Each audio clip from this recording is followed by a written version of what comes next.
When reality seems too difficult for us to face, we retreat behind defensive mechanisms. The human brain. Here, the stored images of past experiences are projected into the future. We have conquered time. I'll never join you! She thought that if you pretended a thing wasn't there, it might go away. Do you want a chocolate? There's still something missing. What? How's that possible? If you pretended something hadn't happened, maybe it hadn't. Hey, Annie! Annie, what was that? I feel as though there was something told to me. Oh, shoot! What wouldst thou know, my queen? If you hid the truth away, maybe it would turn out to be a lie. All of you should stop by my clinic for a little professional advice. Too many of us refuse to face reality. Now do you remember? But all these things remain. All the realities remain whenever we leave our dreams and return to the real world. Is that too difficult for you to grasp, Mr. Crandall?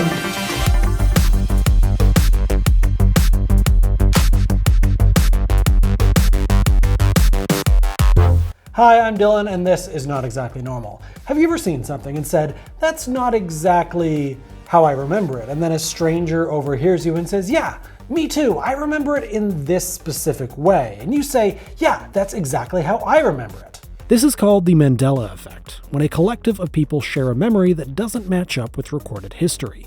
How do you spell Berenstain Bears? What color is C-3PO's right shin? What does the Fruit of the Loom logo look like? Is it a multitude of fruit pouring out of a cornucopia, or is it just a pile of fruit? What? How is that possible? So what is this? Why have I seen this before? The term Mandela effect was coined in 2009 by paranormal researcher FIONA BROOME, and is named as such for the supposed mass misremembering of when Nelson Mandela died. Many remember Mandela dying in prison in the 1980s, when in reality he died in his home in 2013. This belief seems to stem from people misremembering the health troubles that Mandela faced while in prison, and then from burying their heads in the sand for the next 30 years. After having heard about the effect and seen some examples, the Fruit of the Loom logo was the only one that really got me. There are a lot of reasons that myself and strangers on the internet believe that the Fruit of the Loom logo once had a cornucopia. To start, studies have found that human memory is incredibly unreliable, especially when those memories are from your childhood. Memories can also collide with one another, and reinforcement from others who share similar memories only solidify your beliefs. What did you do with the pennies? You did something with the pennies, and I think that the pebbles that you had in your dream might be the pennies again. What do you think about that? They could very easily be. Yet, as is often the case among conspiracy theories, the most far-fetched answer is usually right. Every time you share a memory with somebody that doesn't match recorded history, you have crossed over into an alternate reality and timeline. Why? Because. Let's take a look at the Fruit of the Loom logo. Prior to researching this episode, if you had asked me to describe their logo, I would have said, it's a bunch of fruit spilling out of a basket. But as we know, it's not. Fruit of the Loom has published their entire logo history, and there has never been a cornucopia. When someone asked them about it on Twitter, they responded that many of their staff too remember the cornucopia, but it was never part of their logo or branding. Alright, let's examine the evidence that we have crossed over into a cornucopia-less timeline. In 1994, in an interview in Florida Today with actor Sam Wright, who for 19 years at that point had starred in between 120 and 140 Fruit of the Loom commercials, whilst giving context for Wright's comments about shooting those elaborate commercials, the author wrote, anyhow, Fruit of the Loom's logo was initially a cornucopia swollen with an apple, green grapes, purple grapes, and their green leaves. Redditor Timothy Lux, one of the initial discoverers of this apparent smoking gun, reached out to the author for comment, and his reply details that he mentioned the cornucopia due to being in a mental state due to pharmaceutical plants. Case closed. The second piece of ironclad evidence is a cancelled trademark filing from 1973, which details a cornucopia, or horn of plenty, as part of its description. They call this residual evidence, when traces from the previous timeline aren't scrubbed from the new one. In reality, the explanation isn't quite so fantastical. To answer the cornucopia of it all, let's talk about Alexander Hamilton. A 2016 study on human semantic memory found that our brain stores similar words and information in adjacent parts of our brain, and when those memories are recalled, an association between those memories can be formed. Another 2016 study found that a majority of Americans believed that Alexander Hamilton was a president. He wasn't. This is likely because students often learn about the founding fathers at the same time. The neurons in their brains that encode those different pieces of information would form an association between those pieces of information and would fire off together when recalled. A connection between early presidents and Hamilton would eventually become strong enough for the students to recall Alexander Hamilton as President Hamilton. When I was a child in the 90s, I distinctly remember the Fruit of the Loom logo containing a cornucopia. I also clearly remember the walls of my childhood classroom being lined with pictures, graphics, and clip art of cornucopias during the month of October, which, yes, is when Thanksgiving is. The similarities between the content, graphical style, and the presence of these two images could very well have created a strong association in my mind that with time led to me and many others believing that the Fruit of the Loom logo too contained a cornucopia. So when I am presented with the Photoshop Fruit of the Loom logo that contains the cornucopia, the same neurons that encoded the Thanksgiving cornucopias in my childhood classroom begin to fire off, and my brain tells me that the cornucopia was always a part of the logo. You know, or the entire population of the Earth has several times crossed over into an alternate reality, and the only evidence that we have is a wicker basket, a cancelled trademark application, and an interview from the 90s with a commercial actor. You know what? That's actually probably it. A lot of the belief in the Mandela effect relies on the perceived infallibility of human memory. But studies have found that we're actually not very good at remembering things in general. Let's take a look at the Challenger disaster. On January 28, 1986, the Space Shuttle orbiter Challenger exploded shortly after its launch, claiming the lives of all 7 crew members, 5 astronauts, 1 payload specialist, and a schoolteacher. The devastating explosion was telecast live, and the horrific story swept the nation quickly. The day after the explosion, cognitive psychologist Ulric Neisser had his class of 106 psychology students fill out a questionnaire about the disaster. He asked them where they were when it happened, who they were with, what they were doing, and so on. One of the students in the class, RT, wrote in her questionnaire that she had been in her religion class and overheard her classmates talking about the disaster. She didn't know any details beyond that the shuttle had exploded, and that the schoolteacher's students had been watching live, and that had made her very sad. Yet, 2.5 years later, when Neisser had his students fill out the same questionnaire, RT wrote with absolute confidence that she had watched the Challenger disaster live on TV in her university dorm room with her roommate. When she saw the explosion, she ran upstairs to tell her friend the news before calling her parents.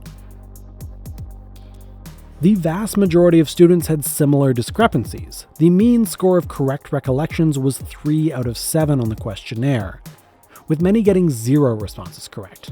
These types of memories are called flashbulb memories, memories of dramatic events so emotional that they drain the detail from your memory of that event. While these murky, dramatic memories are certainly different from the banality of being dead certain that comedian Sinbad starred in a movie called Shazam in the 1990s, it goes to show you that you can't necessarily trust what you remember, especially not to the point of using it as evidence for alternate realities. Think of us first to last. While the truth of the loom may be a hard pill to swallow, for many of these theories, the answers are fairly clear-cut. What color was C-3PO's right shin? In the original trilogy, he was all gold. I think so too. Ugh, no. Why would he be? Oh my god, really? Really, he had silver shins. Why could this be if not for an alternate timeline? 1, his leg is never the focus of the shot and is often obscured by R2. Also, like, R2-D2's in front of him. Most of the time, like, you actually can't see his leg.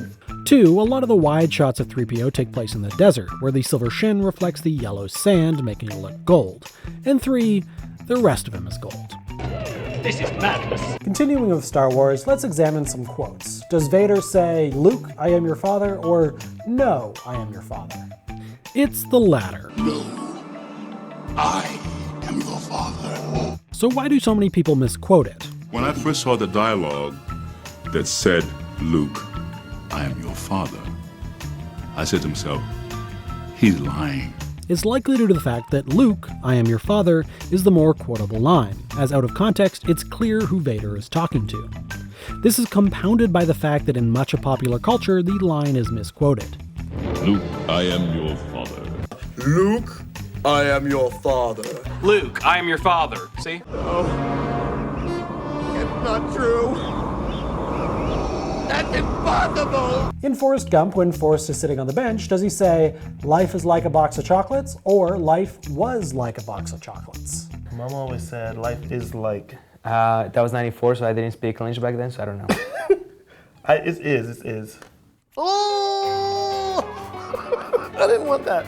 Oh. What? Life was like a box of chocolates? Is he dead? Life is like is. Is. Yeah, I'd say is. Oh, no. Shoot! My mom always said life was like a box of chocolates. Forrest is paraphrasing his mother, who actually said, life is a box of chocolates, Forrest. You never know what you're gonna get.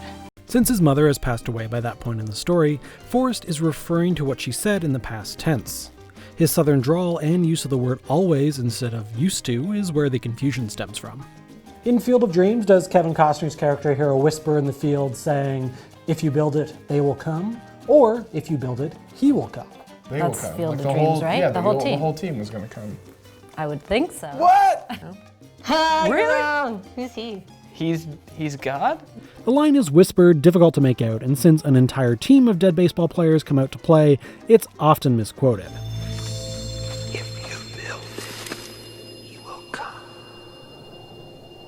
He's actually hearing that if he builds it, his idol, Shoeless Joe Jackson, will come to play baseball.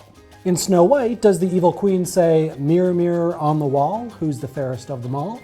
Or, magic mirror on the wall, who's the fairest of them all? Everyone says mirror, mirror. So is it magic mirror? It's a classic. Easy. No, it's mirror, mirror on the wall. Oh, shoot. Magic mirror on the wall. Magic mirror? Magic mirror on the wall. Who is the fairest one of all? This misquote is a bit tricky, as in the 1937 Disney film she says magic mirror, but in the original Brothers Grimm tale she says mirror mirror, depending on the translation. I guess they wanted to spell it out. Next up, names. Is it Looney Tunes or Looney Tunes with two O's? It's Looney Tunes, they're cartoons. Oh, I think it's this one. It's this. But you think it's music, like the Looney Tunes? It's tunes because it's merry melodies. I don't know anything anymore. I think it's the O-O. I'm gonna go with Looney Tunes, O-O-N-S. Looney Tunes. What about that friendly family of bears that lives in a tree and inexplicably don't have names beyond Mama, Papa, brother, sister, despite the fact that everyone else in their universe does? Remember the Berenstain Bears? Yeah, me neither. Yet, the A persists. What? Berenstain? This misremembering is likely due to the fact that the names we say every day that end in Stein are pronounced Steen or Stein, and Stain is much less common. And so we force our habit onto the Berenstain Bears. Not to mention that the show itself can't seem to decide how it wants to say the name. Somewhere deep in bear country lives the Berenstain Bear family. The Berenstain Bears. The Berenstain Bears will find a way through. The Berenstain Bears. The Berenstain Bears.